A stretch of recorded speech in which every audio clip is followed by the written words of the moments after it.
Chapter 34 Therapeutic Groups. Psychiatric nurses Ben and Adra want to start a support group for teens with HIV. Their goal is not only to offer health education, but provide a safe place for teens to share their fears, concerns, hopes, and encouragement.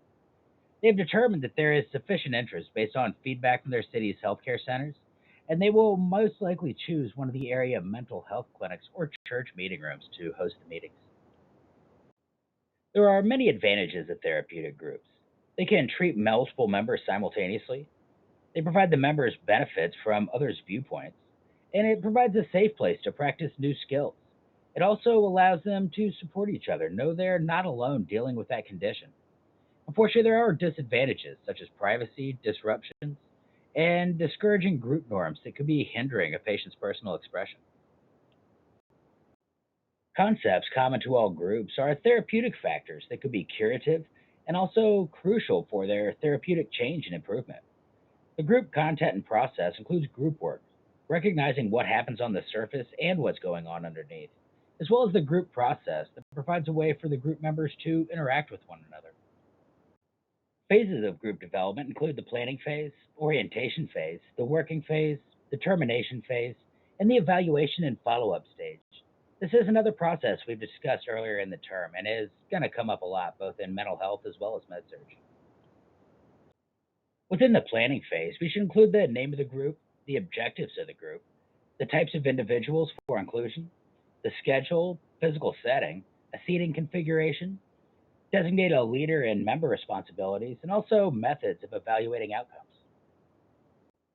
Group membership could take many different forms. There could be a heterogeneous group, which has a range of differences that exist among the members, a homogeneous group where members share essential traits, a closed group which has restricted membership, an open group where new members are added as others leave, and a subgroup isolated from the larger group.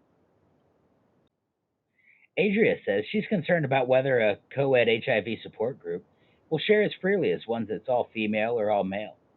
Ben feels it could work because he suspects very few conversations will be done about sexuality. He feels the group will be far more focused on living with and managing HIV itself. After some discussion and polling, however, they decide they have enough interest to conduct two different groups. Ben will work with the males while Adria works with the females. Ben and Adria decide to create the completely independent and separate support groups.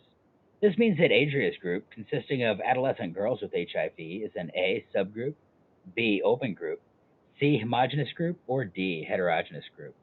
And the answer here is going to be C. This is a group in which all members share central traits, such as this case, a females group or a group of patients with HIV, is a homogeneous group. Adria's group is not a subgroup of a larger group, and more heterogeneous group containing a range of differences, because neither Ben's nor Adria's group is an offshoot or smaller group within a larger, more heterogeneous group.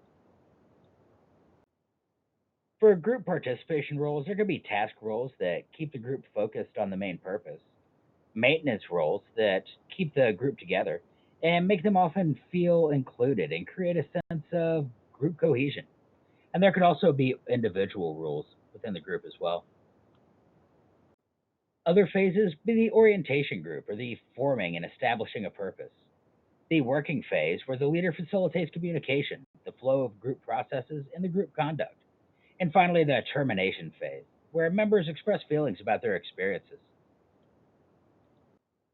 Ben's group is very involved with lively discussions.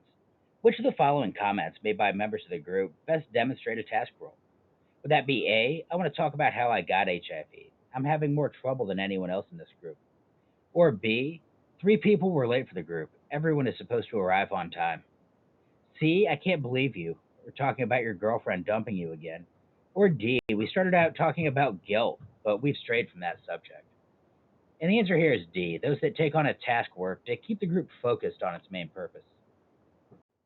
Those task roles keep the group focused and keep them moving forward on getting the work at hand completed.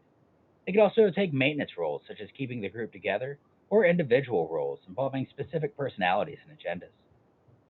There are many different theoretical frameworks at play, everything from humanism, cognitive behavioral, psychodynamic, educational, and systems theory. And virtual groups. I feel like that's one of the great things about the pandemic is the massive increase of remote work and remote meetings. Keep in mind, though, virtual groups still must comply with HIPAA standards. They can be especially helpful for online cognitive behavioral therapy. They make it very convenient for many more people to join that maybe have other work and family obligations and would have difficulty attending an in-person session.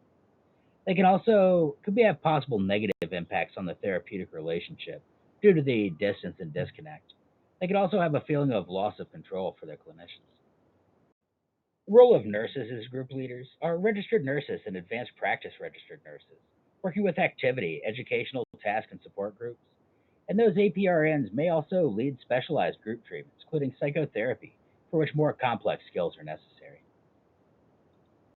There could be many different styles of leadership, ranging from autocratic, who exert control over the group and do not encourage much interaction. There's also a democratic leader who exports extensive group interaction in the process of problem solving. And finally, a laissez faire leader who's more hands off and allows the group members to have much more influence in guiding the group themselves. The role of group leader supervision would be providing crucial feedback, enhance professional growth, help with transference and countertransference, providing an outside perspective, supporting therapeutic goals and focuses, providing training, allowing for immediate debriefing, and offers role modeling. Among the many ethical issues faced with group therapy would be informed consent, confidentiality, and exceptions to that confidentiality, rules about leaving and socializing outside of the group, member removal considerations, appropriate training or credentialing, the ANA's defined scope of practice, and evidence based practice. When dealing with challenging member behavior, some may be a monopolizing member who like to be the center of attention and remind the entire group to provide equal chances to contribute. Speak directly to a member, even privately if necessary, if you feel one is monopolizing the time. There may also be a disruptive member. Remember to listen objectively, ask in private about the cause of their anger, empathize matter of factly, but also make sure they're aware of the disruption they're creating.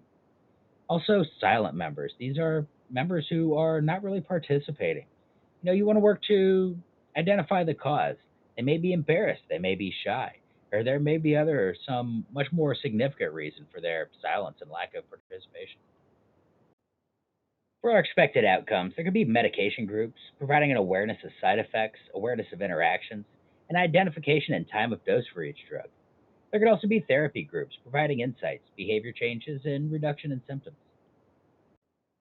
And finally, for our last question, a registered nurse who leads a daily community meeting for patients in a psychiatric unit focuses on keeping a fixed, time limited agenda. What type of leadership style does this demonstrate? That be A, psychoeducational, B, laissez faire, C, democratic, or D, autocratic. In this case, that's going to be D, autocratic. They're exerting control over the group and not necessarily engaging the group much or encouraging much interaction among members. Group therapy is going to take something that takes practice. It's also a real cornerstone of mental health and can be very beneficial for a lot of different patients. Everything ranging from substance abuse, serious mental illness to anxiety to it can be extremely beneficial for a lot of different conditions. But anyway, that's all we got for this chapter. I'll see you in the next slides.